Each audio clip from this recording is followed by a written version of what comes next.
Hey everyone. तो start करते हैं। सेल्फ डिसिप्लिन एस्पिरेंट को क्यों खुद में रखना चाहिए, क्यों डिसिप्लिन एक इम्पॉर्टेंट एलिमेंट बन जाता है जे प्रिपरेशन के टाइम पे। तो बात कुछ ऐसा है कि अगर आप एक ड्रॉपर हो, I was also a dropper, तो टाइम मैनेजमेंट कैसे करना है, कैसे किस सब्जेक्ट को सुबह पढ़ना है, किस सब्जेक्ट को रात में पढ़ना है। तो अगर आप किसी कोर्स में इनरोल भी है या फिर कोचिंग में जा रहे हो, फिर भी आपके लिए क्यों इम्पॉर्टेंट है ये चीज़।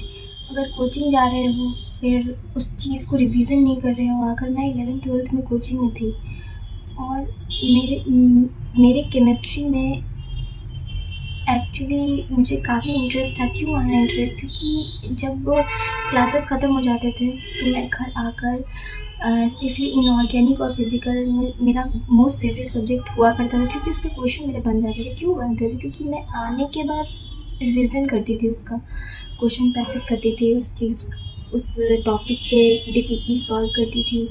तो एक ये डिसिप्लिन का पार्ट हो जाता है। तो डिसिप्लिन आपको इसलिए रहना चाहिए क्योंकि आप एक पाथ पे चल रहे हो, और अगर आप डिस्ट्रैक्टेड हो या फिर आप खुद पे सेल्फ कंट्रोल नहीं है कि हाँ किस टाइम पे क्या चीज़ पढ़ना चाहिए, किस टाइम पे क्या थोड़ा सा रेस्ट करना चाहिए, या फिर आप बोल लो किस टाइम पे फ़ोन यूज़ करना चाहिए। तो सेल्फ डिसिप्लिन इसलिए इम्पॉर्टेंट हो जाता है जे प्रिपरेशन के टाइम पे। तो अगर आप एक 11th ग्रेड स्टूडेंट हो या फिर 12th में हो या फिर इस साल ड्रॉप लेने वाले हो, तो ये चीज़ आपको मानना होगा कि आपको खुद में डिसिप्लिन लाना होगा, एनी हाउ डिसिप्लिन लाना होगा। मैं रिकमेंड करती हूँ कि आप किसी कोर्स में एनरोल हो जाइए, क्योंकि उससे ऑनलाइन है तो वो भी आपके ऊपर है कि आप दिन में पढ़ाई कर रहे हो या फिर रात को पढ़ाई कर रहे हो। बहुत बच्चे होते हैं रात में पढ़ते हैं, उनका कंसंट्रेशन पावर आपको नहीं आता है। तो डिसिप्लिन होना आपको पड़ेगा, चाहे वो आप ऑनलाइन स्टूडेंट हो या फिर ऑफलाइन हो। तो डिसिप्लिन अगर आप रहते हो तो आप खुद में फील करोगे कि हाँ ये चीज़ मेरा कंप्लीट हो रहा है, मेरा टाइम टू टाइम अच्छा एक अपडेट मिल रहा है, मेरा हम खुद को एक अच्छा अपडेट दे पा रहे हैं। ये होता है सेल्फ डिसिप्लिन। अगर आप हो तो, अगर नहीं हो तो you get very low score.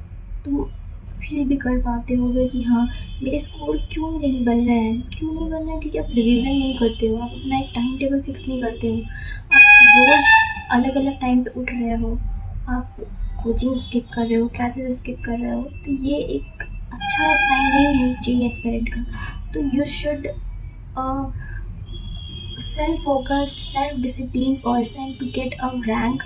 और नॉट अबाउट रैंक, आपको डिसिप्लिन एक आपके पूरे लाइफ को स्ट्रक्चर करता है। तो आप अपने डिसिप्लिन को एक स्ट्रक्चर मैनर में या फिर आप एक हैबिट के मैनर में, आप बचपन में भी स्कूल जाते होइएगा तो स्कूल में भी डिसिप्लिन देखते हुए उससे आपको एक है कि हाँ कि कहीं हम जा रहे हैं तो मैं आई कमिंग बोलना है। इट्स मैंडेटरी बोल लो या फिर एक आदत बोल लो। क्यों हमें आई कमिंग पूछते हैं, क्योंकि हमें आदत होता है कि हम एक मैनर्स सीख जाते हैं। तो ये आपके पूरे लाइफ को स्ट्रक्चर करता है। तो you should be A self discipline person. एक आप हैबिट क्रिएट करो अपने अंदर। So thank you for watching this video, and the most important lesson is you should be a self-disciplined person. Otherwise you get a very low rank, or you get as a loser at the end. So thank you for watching this video.